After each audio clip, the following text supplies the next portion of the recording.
Ouvir a palavra de Deus? Eu louvo a Deus, viu? Eu sei que vocês amam ouvir a palavra de Deus. E Deus, queridos, colocou uma palavra no meu coração. De manhã nós falamos sobre a perseverança, a mais excelente das virtudes. Foi uma palavra que o bispo Haroldo ministrou na vigília lá em Sergipe, a qual Deus falou muito ao meu coração.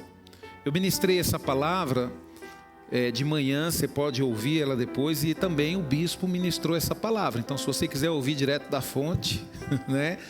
Essa palavra ela está lá no nosso YouTube, porque alguns de vocês viram a vigília que nós fizemos lá. Eu postei, só que aí nós tivemos um momento, acho que umas 2h30 da manhã, nós paramos para poder fazer um lanche. E aí eu cancelei a live, só que depois eu voltei de novo. Então a segunda é onde o bispo ministrou. Então ela está lá no nosso Instagram, eu vou ver se eu compartilho o link com vocês no grupo. Então foi uma palavra que assim impactou a minha vida e, sabe, queridos, me deu um fôlego mesmo para poder continuar firme buscando ao Senhor. O bispo Haroldo está servindo ao Senhor já há um tempo, a história é fantástica de vida, e é um homem que permanece, e é uma pessoa que, depois que Deus recolheu o pastor Orides, Deus usou a vida do bispo e usa a vida do bispo para poder cuidar de mim, para poder cuidar da minha família. Então o bispo Haroldo é meu pastor, meu amigo, meu conselheiro, uma pessoa a quem eu respeito e admiro muito, né? Então eu louvo a Deus, né? Pedi autorização para ele, perguntei se eu poderia ministrar, ele falou que sim, né? E a gente ministrou aqui, não foi da excelência que nem ele ministrou, mas eu acredito que deu para vocês compreenderem, né, Dani? Você estava aí de manhã, né? Você viu que não vale a pena desistir, né? Quem desiste, infelizmente, não sente o gosto da vitória, né? E eu não quero, queridos, eu não quero perder a oportunidade de viver a vitória de estar na eternidade com Cristo.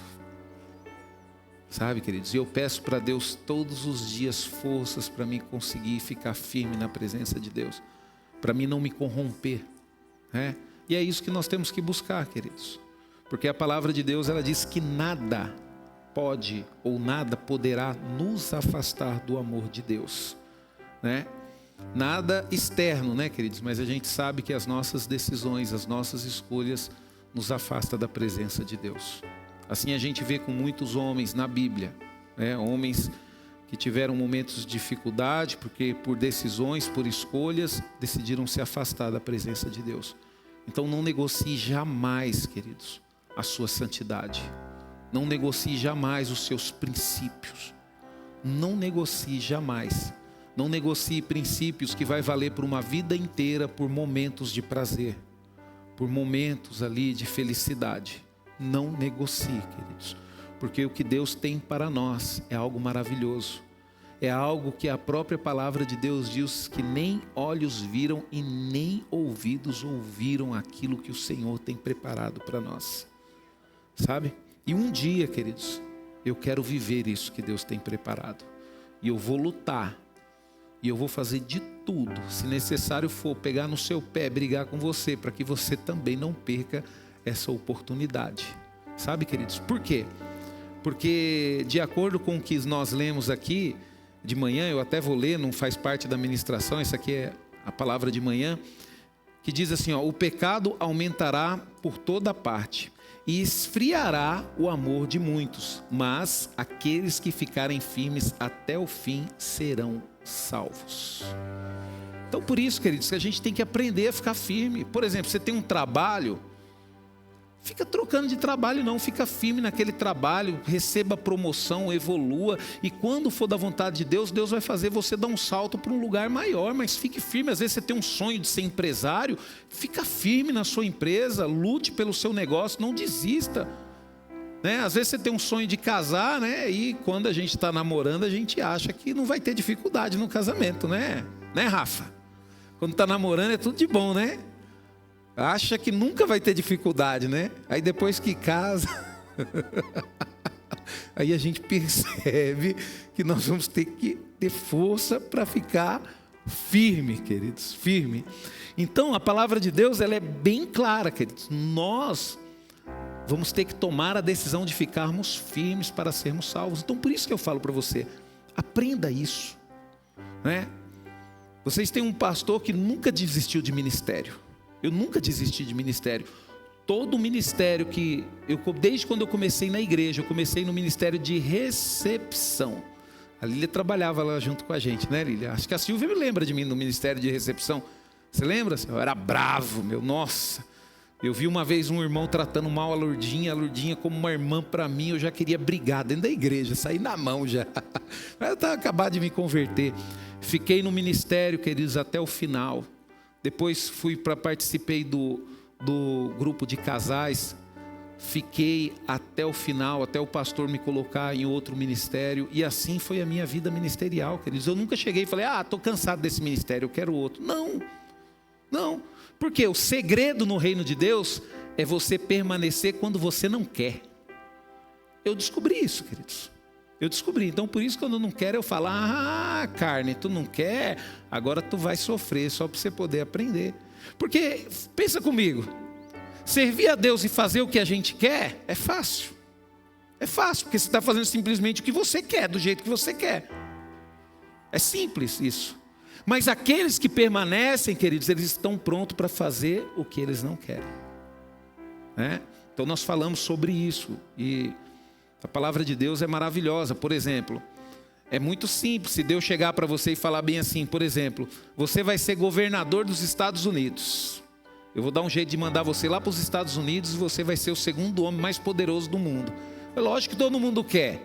Mas se Deus falar bem assim, mas você vai passar por um processo, você vai ser vendido como escravo, vai ter que viver longe da tua família, depois você vai passar por um tempo na cadeia, né? Aí você já não vai querer mais. Fala, não, por quê? Porque todo mundo quer ser governador, mas ninguém quer passar pelo processo. Todo mundo quer a bênção de Deus, mas ninguém quer passar pelo processo. Entenda uma coisa, enquanto nós estivermos aqui, queridos, nós vamos estar vivendo um processo de Deus nas nossas vidas. Amém? Então quando você permite, você vive a excelência, né? José, ele foi escravo. Ele também foi prisioneiro. E essa fase ruim na vida dele durou 13 anos. Agora, olha para a palavra de Deus para você ver quantos anos ele viveu. Se eu não me engano, José viveu há mais de 130 anos, pastor Giva. Acho que mais ou menos isso, né? Então, o que é 13 anos de luta décadas de glória? Processo de Deus, queridos. Pastor, mas o meu está demorando. Lógico que está, que você não aprende. Quanto mais rápido você aprender, mais rápido é o processo de Deus. Mas você não aprende, você é teimoso. Deus está mostrando para você que não é do jeito que você quer. E você está temando em fazer do seu jeito, né? Tem que chegar e falar, não, Senhor, cansei de ser do meu. É do seu jeito mesmo, é para mim fazer isso? Então eu vou fazer. Mas sabe de uma coisa, eu não sei fazer, mas eu vou fazer. Você vai ver Deus abençoar. Agora à tarde, queridos, nós vamos falar num assunto um pouco diferente. Nós vamos falar sobre libertação, né? Por quê? Porque a gente percebe o seguinte, tem muitas pessoas que estão servindo a Deus, que estão na igreja, mas não estão libertos. Então nós vamos aqui pegar essa questão da libertação, nós vamos dar uma esmiuçada aqui para a gente poder compreender o que é libertação. E o que é necessário, queridos, que aconteça dentro de nós para que nós sejamos libertos. E nós precisamos ser libertos, sim, dos nossos desejos, das nossas vontades. E como que nós vamos conseguir ser libertos? Com insistência, com força, com garra e com dedicação. Sabe, queridos, o título da ministração é A Libertação, ela começa quando há confissão, arrependimento e rendição. As pessoas acham que a libertação começa quando você começa a frequentar a igreja. Não, queridos, tem gente que está na igreja há mais de 20 anos e nunca foi liberto. Nunca foi liberto. Por quê? Porque é uma pessoa arrogante, prepotente, né? Coloca aí, Felipe, Salmo 51, 17. Salmo 51, 17. Olha só o que diz a palavra de Deus. Os sacrifícios que agradam a Deus são um espírito quebrantado.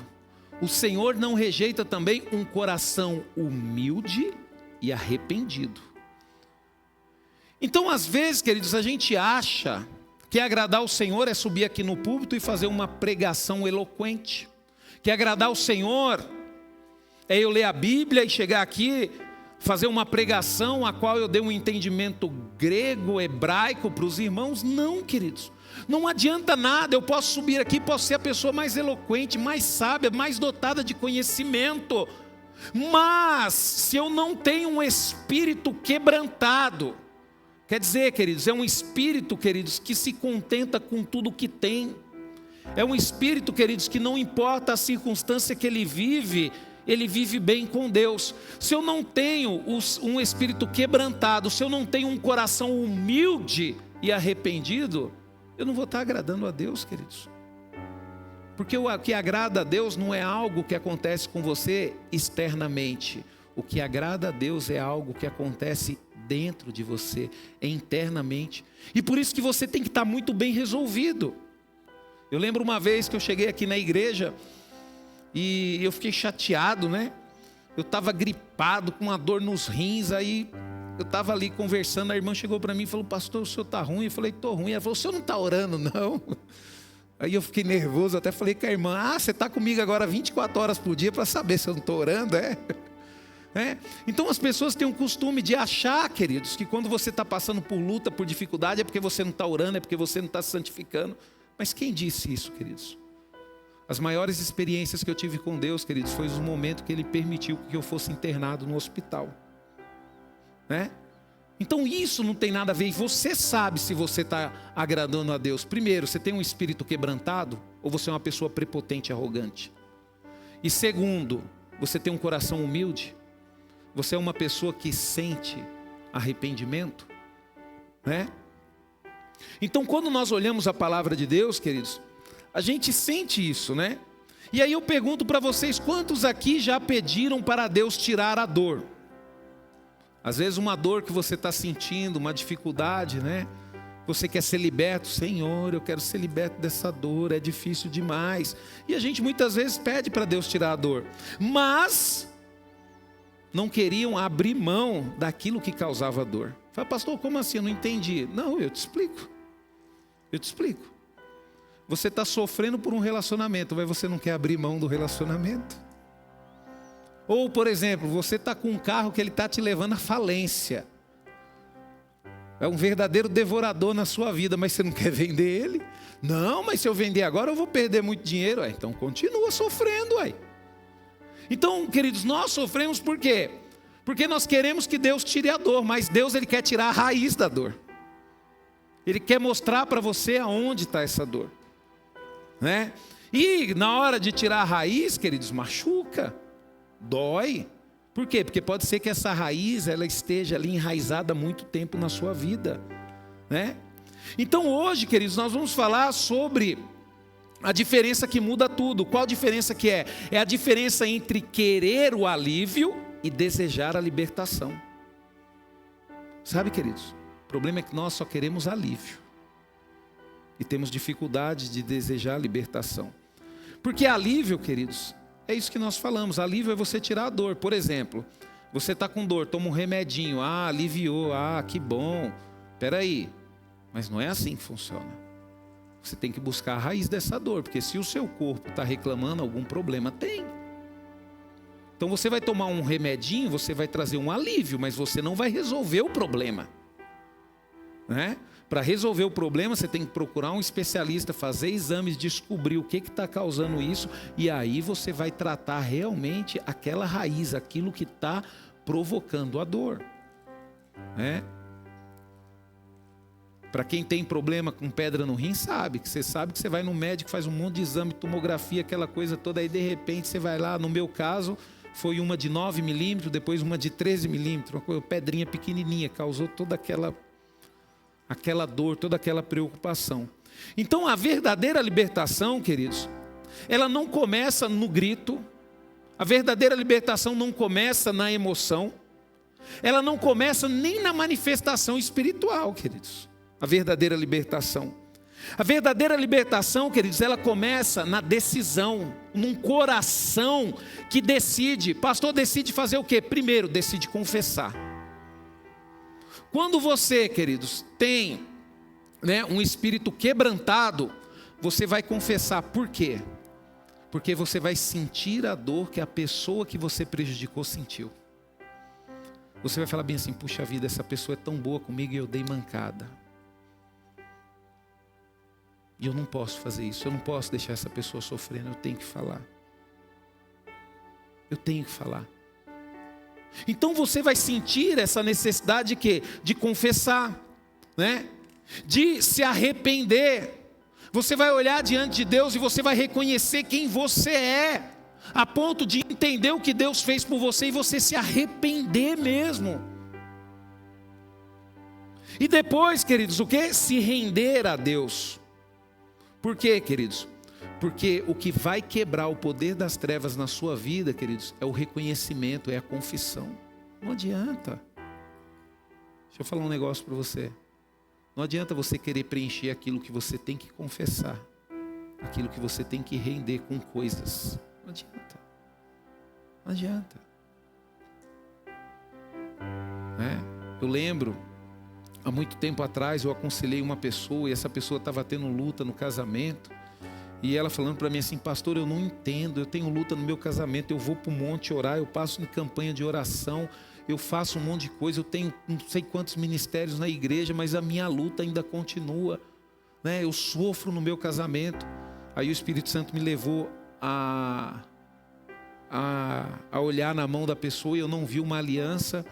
E aí eu perguntei, né? Mas como que está o seu casamento e a sua aliança com Deus? Aí a pessoa falou para mim, falou: pastor, não, eu só estou junto com a pessoa, eu não casei não, e quando eu conheci a pessoa, meus pais foram contra, e a pessoa mexia com coisa errada, e eu fui contra os meus pais, decidi sair de casa para poder viver com essa pessoa. Eu falei: aí está a raiz do problema. Mas pastor, o que você tem que fazer? Você tem que voltar lá atrás. Como, pastor? Eu falei assim: eu vou falar para você. Você tem que pedir perdão para os seus pais. Depois você tem que pedir perdão para o seu marido. E depois você tem que conversar com ele e falar bem assim: eu sou filha de Deus. E o meu Deus é um Deus de aliança. Significa que eu só posso viver com você se for dentro de uma aliança. Porque, queridos, às vezes a gente tenta maquiar, mas não funciona. É que nem, por exemplo, você vê um filho que não honra pai e mãe, vai sofrer. Não adianta, você pode ficar com raiva de mim, você pode ficar chateado comigo, você pode falar: o pastor não está sabendo o que está falando. Isso não vai mudar nada, porque isso não vai fazer com que você deixe de colher aquilo que a Bíblia diz que você vai colher. A Bíblia fala assim: honrar o teu pai e a tua mãe, para quê? Para que tudo te vá bem e os seus dias sejam longos na terra. O que significa? Se você não honrar o teu pai e a tua mãe, primeiro, as coisas na sua vida nada vai dar certo. E segundo, você vai morrer cedo. Você vai morrer cedo. Por isso, queridos, que nós temos que fazer de tudo. E outra coisa, para você honrar pai e mãe, muitas vezes você vai ter que abandonar aquilo que você quer. A tua vontade, o teu desejo. E quando eu me converti, queridos, eu vi tanto poder nessa palavra, que eu participei de um encontro. Quando eu cheguei em casa, eu pedi perdão para os meus pais, porque eu estava com 20 anos quando eu me converti, então eu dei muito trabalho para minha mãe. Teve uma época da minha vida que eu fui expulso de 3 escolas, queridos. Hoje não existe mais isso, né? Antigamente a gente era expulso das escolas, né? A gente era tão bonzinho, mas os diretores mesmo assim expulsavam a gente. Não era bonzinho, não. Eu dei muito trabalho para os meus pais, queridos. E eu pedi perdão com os meus pais assim que eu me converti. E eu fiz uma promessa para eles. Falei: pai e mãe, eu nunca mais vou ser motivos de tristeza na vida de vocês. Eu fiz essa promessa com 20 anos de idade, queridos. Até hoje eu luto todos os dias para poder cumprir. Então nós precisamos entender isso, queridos.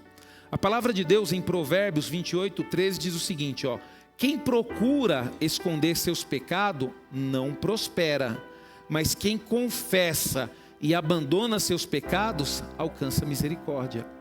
Ah, pastor, mas eu estou bem financeiramente e eu pequei e não confessei, então o que o senhor está falando está errado. Beleza, se para você prosperar é ter dinheiro, tudo bem, mas para mim prosperar é ter uma boa saúde. Para mim prosperar é ter um bom relacionamento com Deus, né? Porque não adianta nada você ter dinheiro e não ter uma boa saúde. Você não é uma pessoa próspera.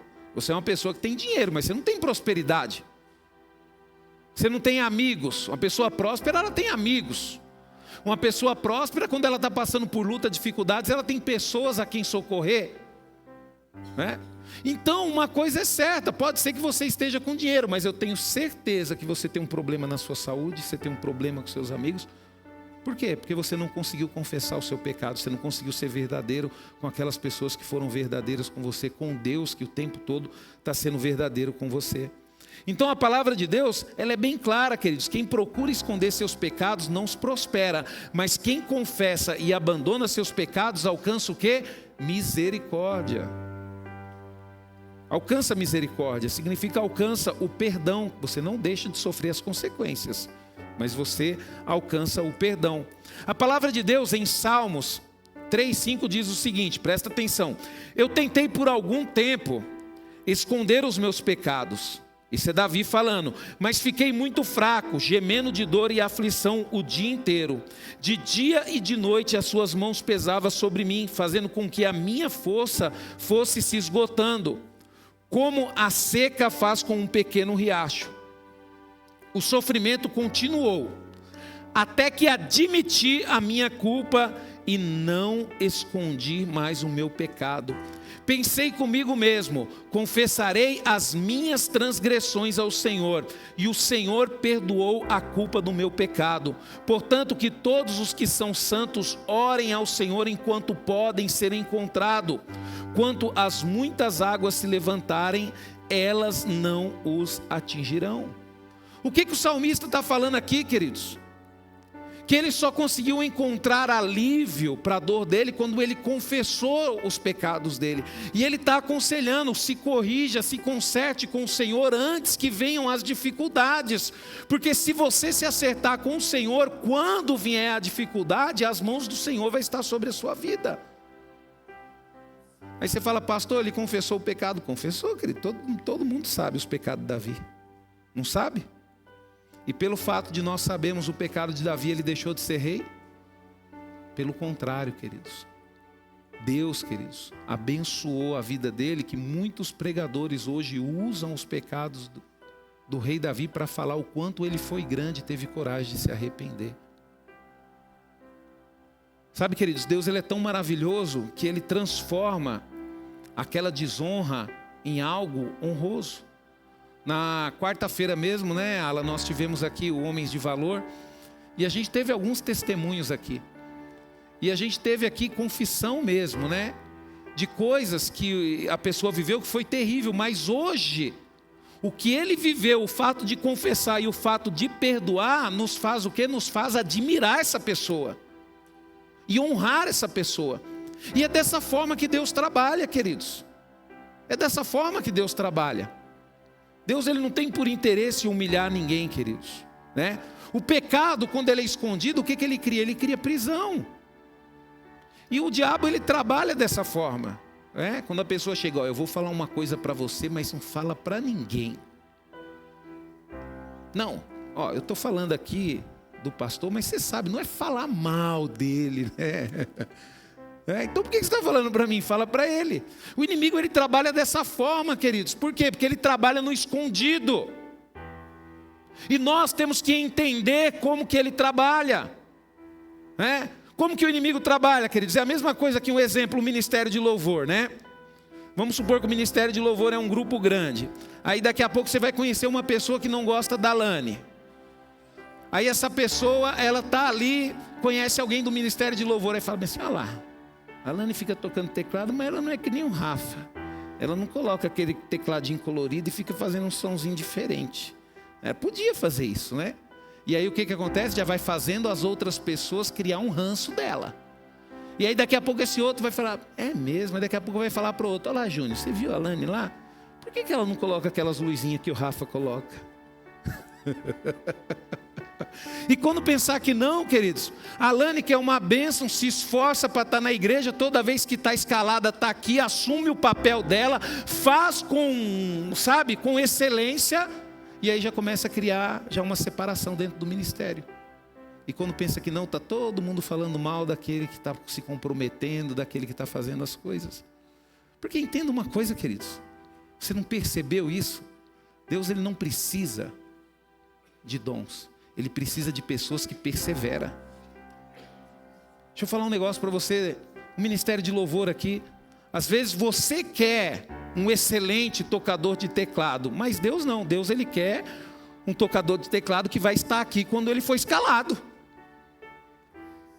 Independente, né? Eu gosto de vir de manhã, mas estou escalado à tarde, eu vou à tarde, velho.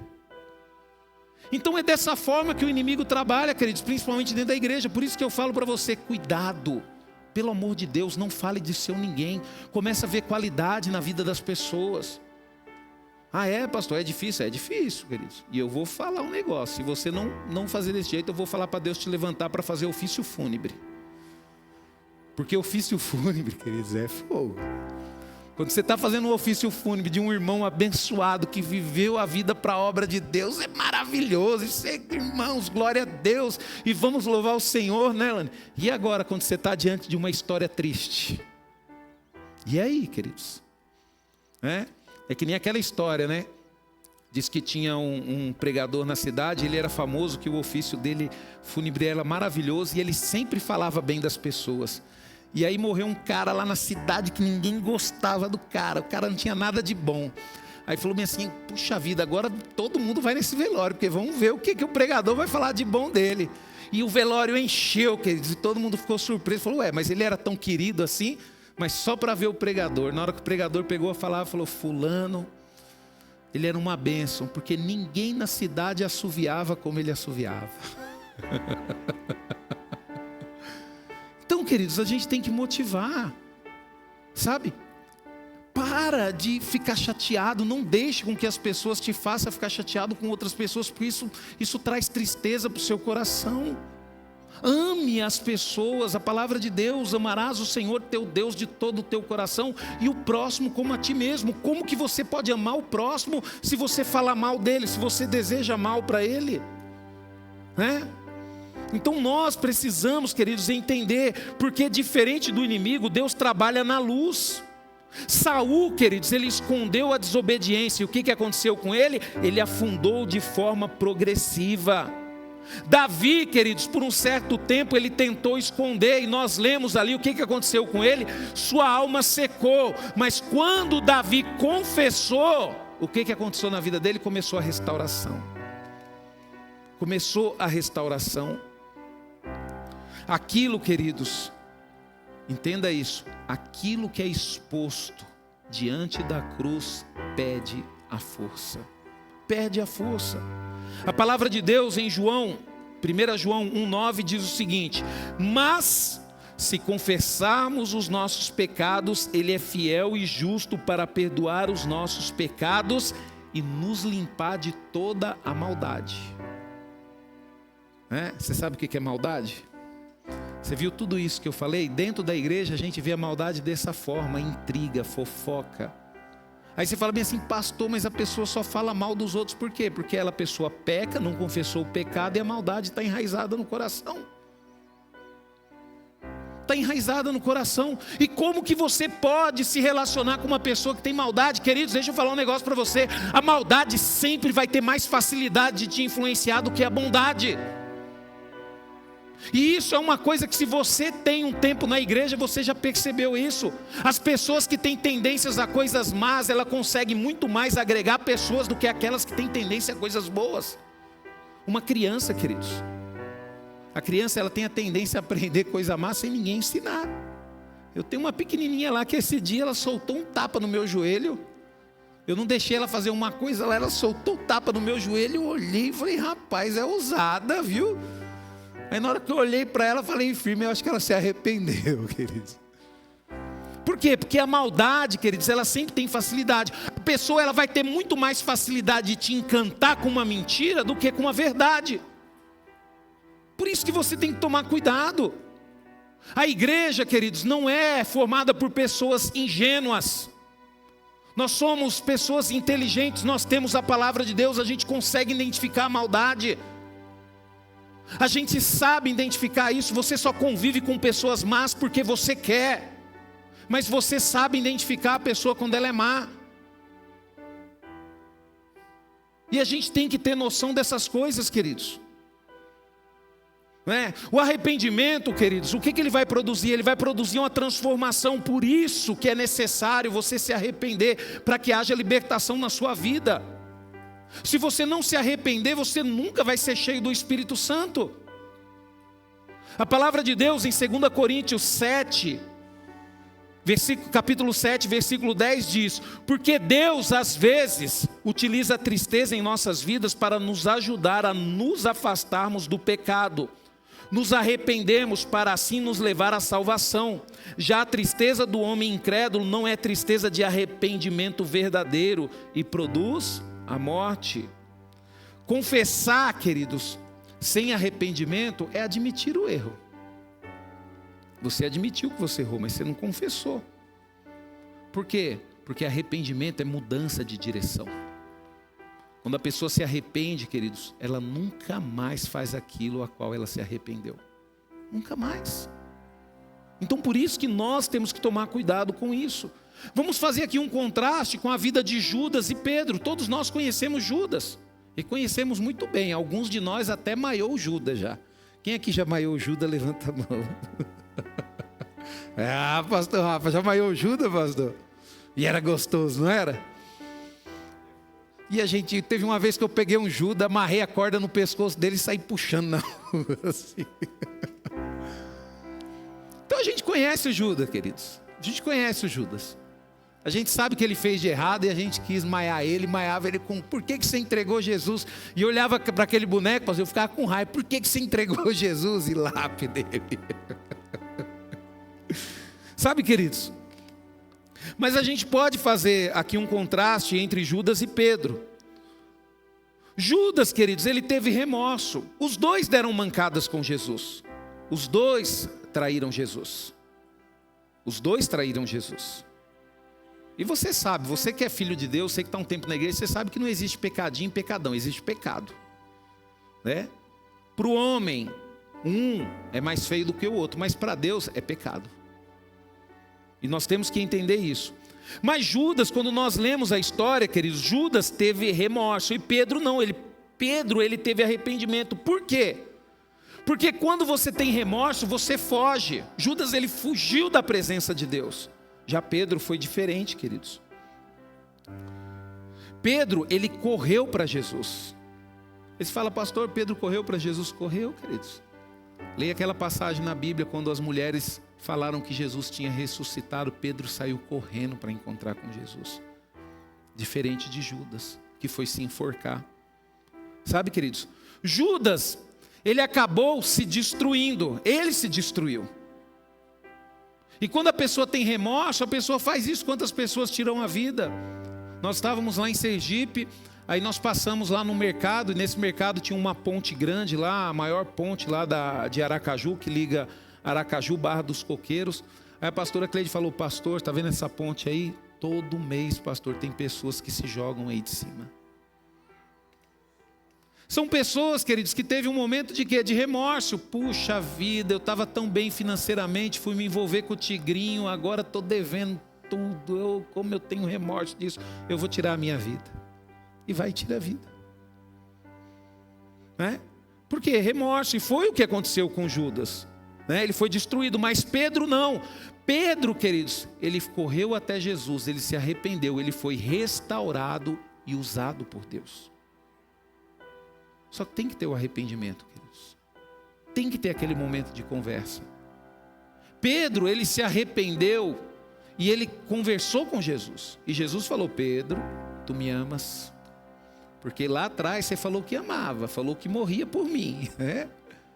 E quando chegou a hora de você falar que era meu amigo, você falou que nem me conhecia. Sabe, queridos? E de certa forma, queridos, isso é uma traição, queridos. É a mesma coisa, você tem um amigo. É a mesma coisa, o Alan é meu amigo. E de repente eu aceito que uma pessoa fale mal dele para mim, não o defendo, eu estou traindo o meu amigo. É uma traição. É uma traição. Foi o que Pedro fez. Ah, mas você não é amigo dele, você fala como ele. Não, eu não conheço, deixa eu em paz. Poxa, mas você andou com Jesus. Poxa, ele curou até sua sogra.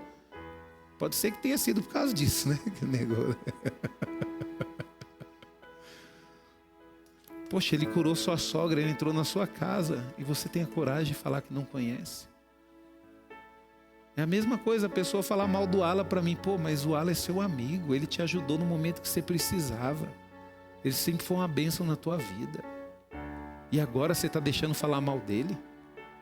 Não, queridos. Nós temos que ser fiéis, queridos. Nós temos que ser fiéis. O remorso, queridos, olha para o erro. O arrependimento te faz olhar para Jesus.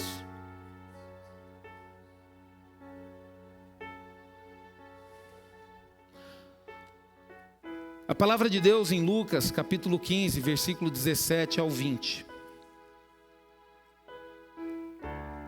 Nós vamos falar um trechinho aqui da passagem do filho pródigo, da parábola do filho pródigo. Vou falar o finalzinho aqui, ó. Quando ele finalmente voltou ao seu juízo. Às vezes a gente toma atitudes erradas é porque a gente está fora do nosso juízo, viu, querido? Então por isso nós temos que buscar a Deus, para nós não perder o juízo, né?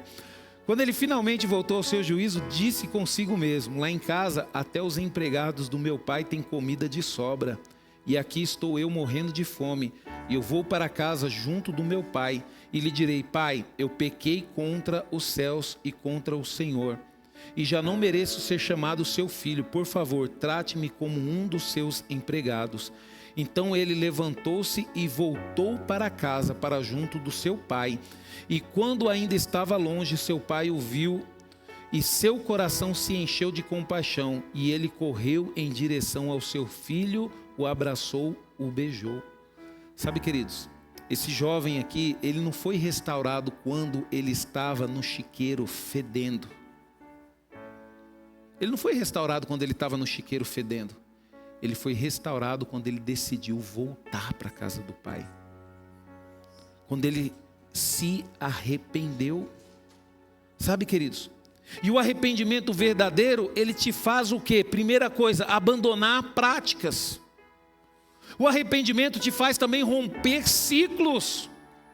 Aquele ciclo vicioso de pecado que você não consegue se libertar. O dia que você se arrepender verdadeiramente, você vai se libertar disso.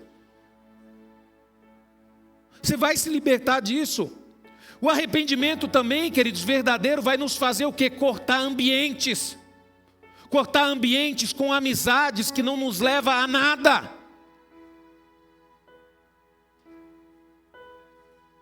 Eu não sei quanto a você, queridos, mas tem um momento da nossa vida que não dá para a gente andar com tipos de amigos. Tem momento que não dá mais.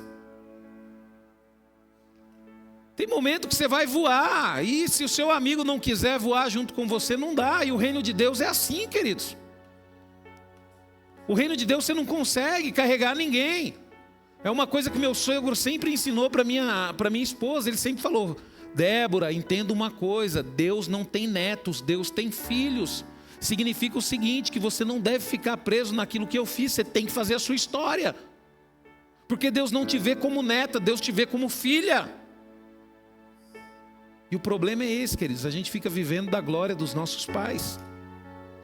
E nós não podemos viver dessa forma, né? Então, não existe, queridos, libertação sem decisão. E Deus deixou isso nas nossas mãos. Você decide se libertar. Você decide mudar. Você decide entregar a sua vida para Jesus. Você decide acreditar. Eu, durante a minha caminhada cristã, queridos, eu me encontrei com muitas pessoas que com mentiras tentaram me tirar da presença de Deus. E o poder da decisão estava na minha mão. O que eu vou fazer? Eu vou acompanhar essas pessoas ou não? Vou continuar firme aqui naquilo que Deus colocou no meu coração. Ah, mas acompanhar as pessoas é mais fácil. Mas eu não quero o caminho mais fácil, eu quero o caminho que me leve até Deus. Sabe, queridos? Rendição, queridos, é quando você entrega o controle para Deus, né? A palavra de Deus em Romanos, capítulo 12, 1-2 diz assim, ó: portanto, queridos irmãos, eu apelo pelas misericórdias de Deus que vocês ofereçam seus corpos a Deus, Que ele seja um sacrifício vivo, santo e agradável a Deus. Esta é a verdadeira adoração que vocês devem oferecer a Deus. É aquilo que eu falei. Diante deste versículo, o que você entende? Você adora a Deus quando você faz o que você quer ou quando você faz o que você não quer? Entregar, queridos, os seus corpos a Deus em adoração é você fazer aquilo que Deus quer, não o que você quer. Né? Esta é a verdadeira adoração que vocês devem oferecer a Deus. Não imitem a conduta e os costumes deste mundo, mas sejam cada uma pessoa nova e diferente, mostrando uma sadia renovação em tudo quanto faz e pensam. E assim vocês aprenderão de experiência própria a boa, agradável e perfeita vontade de Deus. Sacrifício vivo, queridos, não é emoção no culto. Sacrifício vivo, queridos, não é você fazer o que você quer. Sacrifício, queridos, vivo é você acordar todo dia e dizer: Senhor, hoje eu não governo, você governa a minha vida. Senhor, é você que decide, use-me da forma que o Senhor quer. Use-me, Senhor, conforme a tua vontade, conforme o teu querer. Se for necessário hoje, Senhor, ficar acordado até de madrugada para poder abençoar uma pessoa, que o Senhor permita que eu fique acordado, que o Senhor coloque essa pessoa na minha vida. Se for necessário participar de um culto no lar para poder contar o meu testemunho, eu vou contar o meu testemunho. Se for necessário ficar do lado dos meus irmãos, eu vou ficar do lado dos meus irmãos. Se for necessário chegar mais cedo na igreja para conversar com os meus irmãos, eu vou chegar mais cedo. Mas o problema nosso, queridos, é que a gente só quer fazer o que a gente quer. Deixa eu falar um negócio para você. Durante um tempo, eu e minha esposa, a gente passou por alguns problemas. Até que um dia nós decidimos deixar de fazer o que a gente queria e falar: a partir de hoje em casa nós vamos fazer o que Deus quer. E você tem a Bíblia na mão. Você sabe qual que é a vontade de Deus. E a palavra de Deus, ela explica direitinho o que Ele quer para o pai, para a mãe, para o marido, para a esposa, para o filho. O papel de cada um, Deus nos dá. Do amigo, do servo, do como nós temos que servir a Deus na igreja, Deus nos fala. E nós sofremos por quê, queridos? Porque no fundo a gente acaba fazendo do jeito que a gente quer. Sabe, queridos? A cruz, queridos, ela não é sentimento. Deixa eu falar um negócio para você. Jesus não foi para a cruz porque ele sentiu que tinha que ir para a cruz. Queridos. Olha os milagres maravilhosos que Jesus fez. Você acha que Jesus não poderia se livrar da cruz? Lógico que poderia. Não teve um momento lá que levaram Jesus até um desfiladeiro, iam apedrejar ele até a morte e ele conseguiu se safar? Você acha, queridos, que eles pregaram Jesus na cruz porque eles conseguiram pegar Jesus? Não, queridos. Eles conseguiram pregar Jesus na cruz porque Jesus se rendeu. Entenda isso. Jesus se rendeu, Jesus permitiu com que ele fosse pregado na cruz. Então a cruz, queridos, ela não está ligada a sentimento, ela está ligada à rendição. Enquanto você não se render, você não vai ter essa intimidade que você almeja ter com Deus. Você precisa se render, você precisa entender que tem uma forma que Deus quer que a igreja dele se comporte, e essa forma não é aquilo que você quer, não é do jeito que você quer. É que nem você ter um filho adolescente, e você é uma pessoa que já serve a Deus há um tempo, ralou na vida, né? Você sabe as decisões que seu filho tem que tomar para dar certo na vida dele. E se o seu filho for inteligente, ele vai te ouvir. E as coisas vão dar certo na vida dele. Né? Eu ensino para minha filha, eu falo: filha, você tem um pai que conhece a palavra de Deus, você tem um pai que sofreu na vida, você tem um pai que já passou por problemas na adolescência, por problemas na juventude. Pai, o que significa? Isso significa que se você souber ouvir, você não vai sofrer o que o pai sofreu, você vai ter uma vida abençoada, diferente da que o pai teve. Só que o problema, queridos, é que muitas vezes os filhos não querem ouvir o pai, quer fazer as coisas do jeito que quer. Aí o pai fala: ó, isso não é o momento. Não, mas eu quero, pai. Né? É que nem aquela criança, né, que a mãe fala bem assim: não, mas não pode comer doce. Ai, mas eu quero doce. Aí chuma um pirulito, daqui a pouco outro. Aí quando pensa que não, na adolescência está lá com os dentes tudo estragado. Por quê? Porque não ouviu o pai, porque não ouviu a mãe. É a mesma coisa, queridos. Sabe? A palavra de Deus em Lucas 9:23 diz: então ele disse a todos aqueles que quiser, ele disse, todos, aquele que quiser me seguir, deve pôr de lado os seus próprios desejos e carregar a sua cruz cada dia e me acompanhar. Libertação, queridos, não é apenas sair da prisão.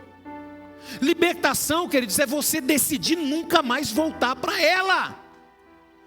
O que adianta, queridos? O cara ficou preso na cadeia, aí sai, apronta, é preso de novo. Um cara desse é liberto? Não é liberto. Liberto é aquele que sai e fala bem assim: eu vou mudar a minha vida, e uma coisa eu sei, eu nunca mais vou voltar para aquela cadeia.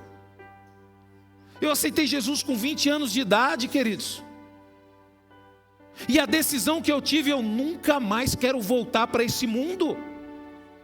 Eu nunca mais quero voltar. Agora a gente vê as pessoas brincando, queridos. Deus dá uma bênção, Deus dá ministério, Deus dá dom para a pessoa, e a pessoa fica fletando, fica brincando com o pecado. Peraí, isso não é libertação, isso é querer ser aprisionado. Porque tem, queridos, tem muita gente que está preso e acha que está servindo a Deus, mas está preso.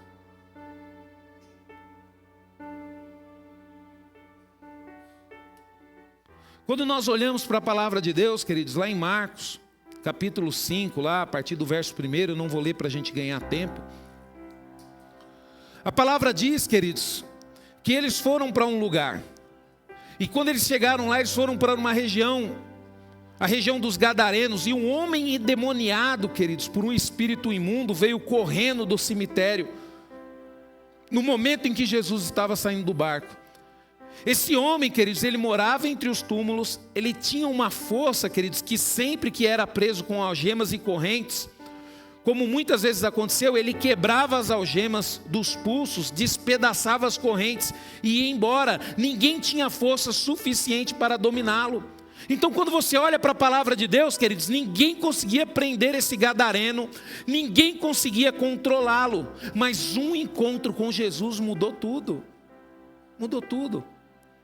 A minha mãe não conseguia me controlar, queridos. O meu pai, por mais bravo que ele fosse, ele não conseguia me controlar. Eu já tinha 20 anos de idade. Os meus amigos não conseguiam me controlar. Os meus professores da escola não conseguiam me controlar. Mas o dia que eu me encontrei com Jesus, queridos, a minha vida mudou. Por quê? Porque a partir do momento que eu conheci Jesus, eu me rendi. E eu permiti com que todas as pessoas tivessem a condição e a capacidade de me controlar. O dia que eu encontrei com Jesus, eu dei para o meu pai e para minha mãe a capacidade de me controlar. Por quê? Porque o desejo no meu coração era honrá-los.